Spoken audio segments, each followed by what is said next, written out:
On to our next segment, which is Arif's Rising Rookies. Arif, take it away. Thanks, Jack. So I'm just going to quickly go through the rookies that I said I wanted to watch in week two. And my first one was Isaiah Simmons. And unfortunately, he was a complete non factor in the game against Washington. He only played on 7 snaps, registering just 1 tackle. I really hope he gets more chances. I know he had a bad performance in week one against the Niners, but he deserves another shot. Patrick Queen, he had a very strong showing. He registered 9 tackles. And if you guys remember last week, I was calling for the Ravens to send him on some more blitzes.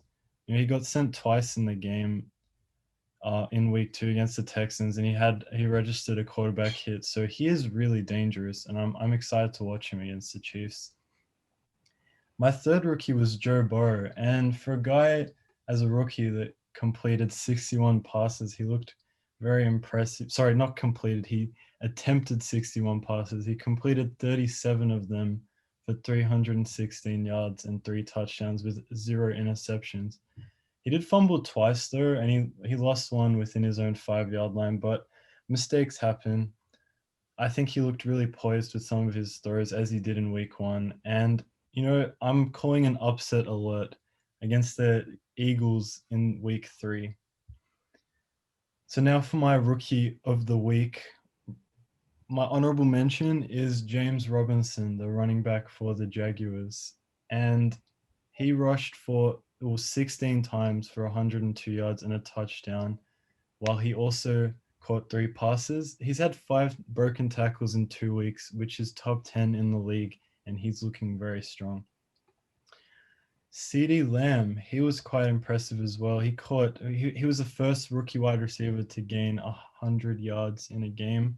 He had 6 passes on 9 targets for 109 yards. He caught 3 passes on third down in the second half, which is going to win you football games. He had an incredible contested catch on 3rd and 7, and he also caught the ball that sent them into field goal range to win that game. So he was very impressive. At number 2, I have Justin Herbert, obviously the quarterback for the Chargers. He got thrown into the fire against in week 2 against the Chiefs. Honestly, I don't think he was ready personally, but he really showed us that he's capable. He had 311 passing yards with a touchdown and an interception, and he also had a rushing touchdown. He's likely to be in a backup spot next week, but really good signs for the Chargers' future. And my number 1 rookie this week is none other than Antoine Winfield Jr., the safety for the Tampa Bay Bucks. He had an incredible game. He had 11 tackles and a sack, and he forced a fumble on Teddy Bridgewater. So that's really good signs for him. My rookies to watch in week 3, L'Jarius Sneed, the cornerback for the Chiefs. I know we all thought he was really impressive on opening night against the Texans, but he really backed it up in week 2. He had another interception, and I'm really looking forward to see if he can keep it going against Lamar Jackson and the Ravens. My next rookie to watch is KJ Hamler, and I think he's going to get a lot more opportunities to succeed in this Broncos offense, especially since the season-ending injury for Cortland Sutton. I know that they're not going to have Drew Lock in for a bit. I still think Hamler has opportunities to be used. My third and final rookie to watch in week 3 is Jalen Johnson, cornerback of the Chicago Bears. I think he's had an excellent start to his career, and he's going to have an incredible learning opportunity this week against Julio Jones and that talented Falcons receiving core, which also has Calvin Ridley in it. I'm very interested to see how he goes, and honestly, I think he could surprise a few with a good showing. We'll see. I've got a couple of thoughts on those rookies, Arif. I like those picks. I was just interested. You did choose KJ Hamler, the wide receiver for the Broncos. Obviously, it's a good point. Obviously, he's starting out for the season. There are going to be a lot more opportunities to go around. Do you think Hamler gets more opportunity than a guy like Jerry Judy? It's interesting to note, Jack. He ended up logging more snaps than Judy did last week. I know that Judy was down a bit with his injury during the game, but it's still encouraging to see that a guy like Hamler is getting that kind of snap share in his first game. I think Hamler could be used a bit different to Judy, maybe use him a bit on end arounds and stuff like that. Get it out to him quick for some short passes while Judy does more of the route running type stuff. It'll be interesting to see how they share the ball around next week. That's a good point. Hamler definitely is a deep threat, and that was definitely one of his major traits coming out of Penn State at the draft. In terms of Jalen Johnson, obviously, a guy like, he's lining up opposite, Kyle Fuller at the Bears.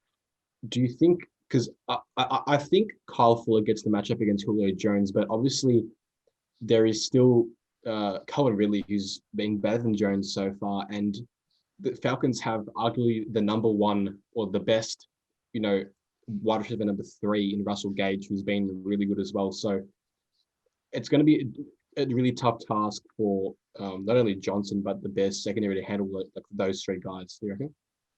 Yeah, I reckon that's right, Joe. I think, honestly, there's potential that they're going to probably maybe move Jalen Johnson around. Or I know Matt Ryan, he's probably going to try and test Jalen Johnson a bit with some of his throws, but it will be really interesting to see who he goes to out of those 3 receivers. As you mentioned, Russell Gage, I mean, the Falcons knew it, but we didn't know that he was really going to be this good and get as many opportunities as he has. You're right, and obviously it doesn't end there. They've got Hayden Hurst, who they acquired from the Ravens, who's been really impressive so far as well. That wraps up Arif's Rising Rookies for week 3, and we're going to move swiftly onwards to Anthony's Q&A for this week. And Anthony, the first question for you comes in from Tom, who asks, will the Chargers start Herbert or Taylor, assuming he's fit, in week 3? Well, we talked about this before. I said before that I think obviously Herbert is the long-term answer at quarterback. So for me personally, if I'm the Chargers putting in Herbert, I think the quicker you can get game time and experience into a young player, the quicker he will develop and the better he'll be. But I think from the Chargers, Anthony Lynn's perspective, I think, as you mentioned before, they said that Tyrod Taylor will be the starter if he is 100% fit. So assuming he's fit, obviously he's going to be the starter. I think his experience, he's been there for longer in LA as well, a season longer. So I think he would be, especially in a volatile season like this one, I think Tyrod Taylor would have the starting job against Carolina.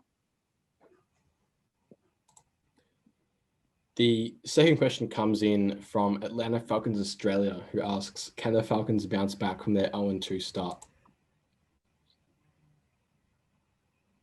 Yeah, I think Atlanta, their loss to the Cowboys, obviously a loss like that it's gonna deal damage to confidence, not like in long term. So I think next week they have the Bears.